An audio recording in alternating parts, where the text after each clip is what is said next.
So this is an overall description of how message broker works. That's what we call message broker message flow.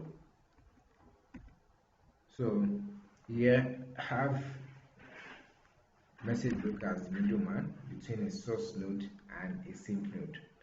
So a source node is essentially a remote entity that can communicate with message broker via different protocols. Protocols may be via the queuing system, that is buses, or TCP/IP over a TCP/IP channel, or it may also be over a store and forward mechanism, which is very similar to a queuing system.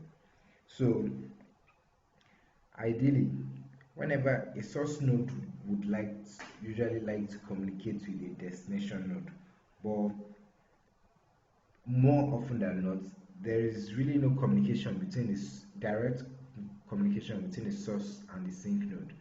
So essentially, there's a need to have a middleman that can broker that communication and can do a translation and between the source node and the sync node.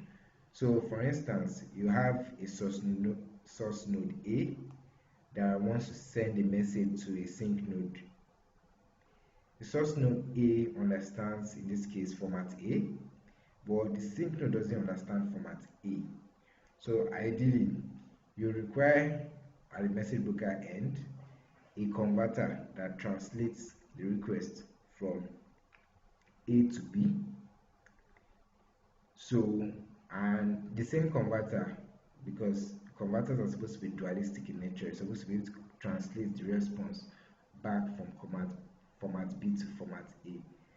So you have a request A with format A sent to message broker. Message broker calls the converter to translate the request from A to B, then sends the request to B, one that understands format B right now.